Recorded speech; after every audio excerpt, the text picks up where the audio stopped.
আমাদের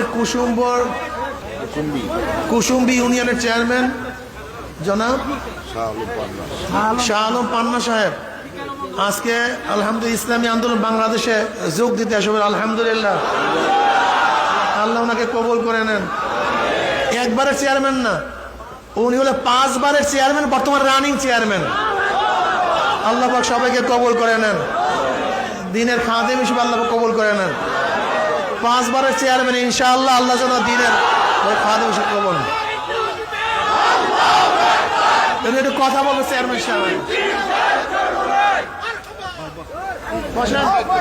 আউযু বিল্লাহি মিনাশ শাইতানির রাজিম, বিসমিল্লাহির রহমানির রহিম। আজকের এই তাফসীরুল মাহফিলের আমাদের প্রধান অতিথি ইসলামী আন্দোলনের শায়েখ ফজলুল করিম, ওনার নেতৃত্বে আমি যতদিন বেঁচে থাকব ইসলামী আন্দোলনের সাথে যুক্ত থেকে এই পৃথিবী থেকে বিদায় হতে চাই। সবার কাছে দোয়া চাই। আসসালামু আলাইকুম। আর একজন আমার ভাই, তিনি হলেন শেরপুর শহর বিএনপির সহসভাপতি। আলহামদুলিল্লাহ। কই ভাই আমাদের আব্দুল আজিজ ভাই, সাবেক এমপির পিএস, ওদিকে ফেরেন সামনে সবাইকে দেখান।